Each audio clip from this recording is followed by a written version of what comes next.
Welcome back to another video. I have some important stuff that we're going to go over in this video, but before we start, if you guys want a free forex training, check out the link in my description. Also, if you haven't subscribed to my channel, make sure that you do so you're notified for future videos that I post. I know that 90% of you watching this right now aren't subscribed, so make sure that you do that. It will take 5 seconds to do so. And if you want to follow me on Instagram, make sure you do, and send me a message if you need any help with trading. I'm here to help you guys out. Now let's get into the video.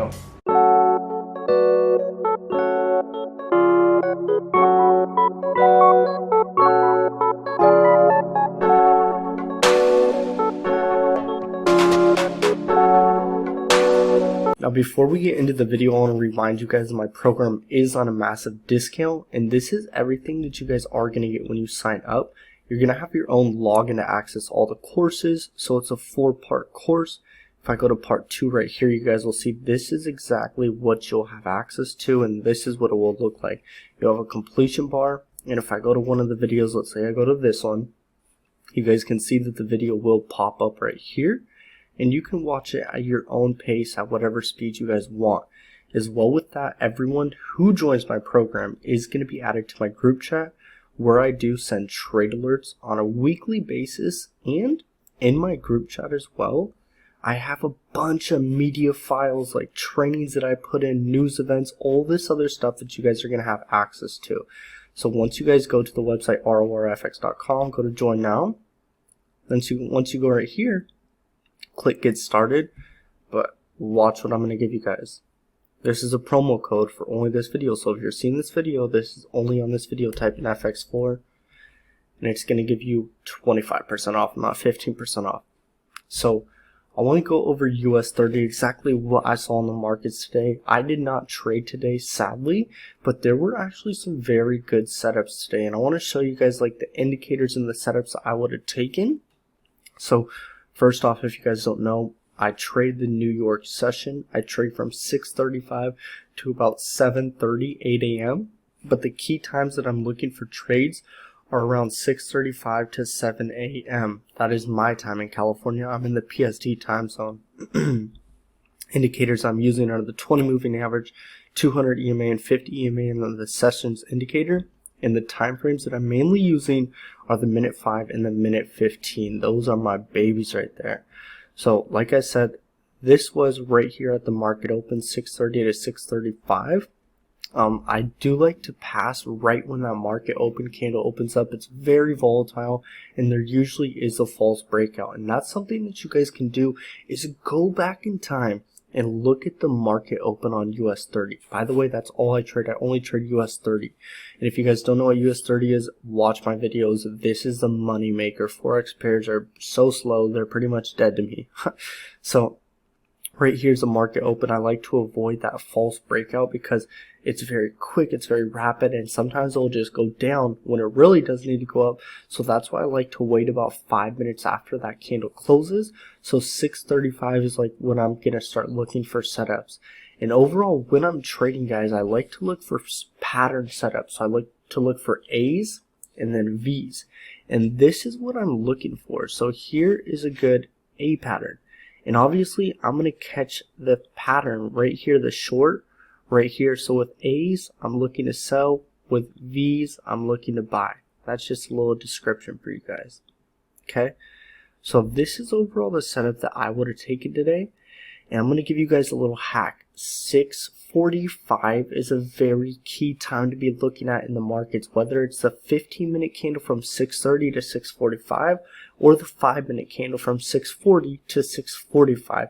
You have to look at that candle and see exactly how it's closing, because that might give you a lot of confirmation on what's going to happen next. So right here, we see a nice reversal candle, then a nice drop after that. Now what I want you guys to look at too is the stochastics line up to this candle perfectly, and we could see right around this area where that candle formed, we did have our stochastics that were very overbought. So that's giving us even more confirmation, like, look, this is a big A pattern. We do have a doji as a reversal candle, and we're just overbought. Those buyers are really exhausted, and sellers need to come into the market. So you could have taken a short right there after that candle closed, or you could have taken one after this candle closed. But the only thing that's stopping me from entering on this candle, I would have entered by market execution. That's mainly how all my positions are entered. But on this candle, we have a very big stop loss. So if we entered right here, our stops would have been 860 pips. Now with indices, I like to stay under 500 pips for my stop loss. Obviously, you can have a big stop loss if you want. The stop loss really doesn't matter. The stop loss goes with your loss size, and that's going to be the certain percentage that you're risking on your account. So you have to take all that into consideration. Like I said, if you're new to my channel, hit the subscribe button, guys. I drop videos every single day pretty much, and I have a ton of content that I posted recently. Cool thing about being a part of my channel too is this is all up-to-date information that I'm giving you. So that's where my setup would have came in right there. We can see that we hit that high, and then right after it, a quick reaction to the downside. Okay, that's overall where I would have taken the setup. That's where my setup would have occurred. Now what I want to do is go to the minute 15 time frame and see how that would have played out. Okay, here's a 7 a.m. candle, super big candle as well. I would have passed on that because my stop loss would have been ginormous. Maybe you could have taken a trade right here after 7:15, but once again, our stop loss would have been ginormous as well. So overall, I want you guys to understand that when you're trading, you need to think of yourself as a sniper rifle. Like a sniper. When you're sniping people on Call of Duty or whatever you guys play, hopefully not in real life, but when you're sniping people in like those games, you're very patient. You're just waiting for the perfect shot, and then once you see it, you're just like, pop! But a lot of traders out here, a lot of you may be watching this, you can relate to this. A lot of you are machine gunners out here. You're just dumping rounds, and that's how you're trading. Is you're just trading time and time and time after again. You're taking like 100 trades in a day, which is not profitable. You're not going to be able to be consistent and actually see an increase on your account doing that. You maybe might, but honestly in the long run that's not going to work. So with me, I take very few trades throughout the week. And why? I know my times that I trade. I know the setups that I'm looking for, and I know my setups that I'm looking for are very high probability setups. So when I take those trades, I know that I'm going to see a good ROI on my money. I know the trade that I'm entering is going to go in the direction I want.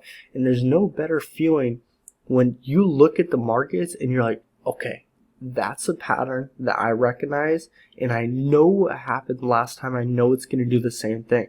And that's when you just enter your trade and you let the markets do its thing, and you're just sitting back, you're calm, collect, you're not forcing trades, you're not forcing the market to do anything, you're not on your hands like, oh my gosh, what's the trade going to do, what is it going to do, what is it going to do?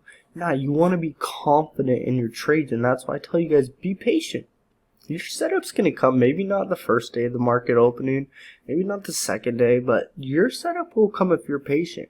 And that's why I want to tell you guys, you're probably not going to trade every day. That's a for sure. With me, I trade Monday, Tuesday, and Thursday. I have 3 opportunities out of the week. And then you're probably not going to trade every week. Maybe there might be weeks where I'm not going to trade because I don't see a setup, and that's fine. Because we're not over here trying to get rich. Once you see your perfect setup, and you know that's your perfect setup, and it aligns with you, and you're like, okay, I know this is going to go the way that I want, and it actually goes the way that you want, you build up confidence in yourself as a trader, and you're like, damn, like, it felt really good being patient. It felt really good waiting for that trade, and overall, it felt really good just holding that trade, trusting my gut instincts. But when you take a loss, it destroys you. You're like, damn, is trading really for me? Oh, I suck at trading. I'm not like this. But guys, realize that if you can't take a loss and be fine with it, trading is not for you. You guys need to learn from your losses. So one thing that I do is I have a trading journal. It's just a notebook I got from Staples, and all I have it for is like every day once I'm done trading, I write basically a conclusion, like a summary. Today I put the date, like today is April, whatever it is, 16th or 18th, 2022, and I traded on US30. The times that I entered a trade was 7:32 a.m. I entered a trade based on the 5-minute. I saw a V pattern with the reversal candle in it, and I took the trade. My stop loss was about 500 pips to a reward of 1,000 pips. Now I went into my trade, I was very patient, and I let the trade hit my take profit, and then explain how you feel. Really write down all those emotions that you have on the paper, whether they're good or bad, because that's really going to help you out. Especially when you're going through a negative or a really bad loss, once you take those emotions from your mind and put it on paper, you're not going to be thinking about it as much. And that's something that a lot of people do, is when they trade and they take a loss, they're holding these emotions all throughout the rest of the day. And if they don't have the ability to walk away from the charts, they're most likely going to revenge trade. And yeah, you might get lucky sometimes, but revenge trading can really lead to massive destruction to your account and you as a trader, because when you're trading, you want to be in a very positive emotional state. You want to make sure that you can control yourself and contain those negative emotions to prevent you from making future mistakes. So I hope you guys enjoyed this video. Definitely sign up for my program if you guys are ready to take your trading to a new level. Like I said, I did mention a very big discount in the beginning of the video. Without further ado, guys, I'll see you in the next video. Have a good day. Peace.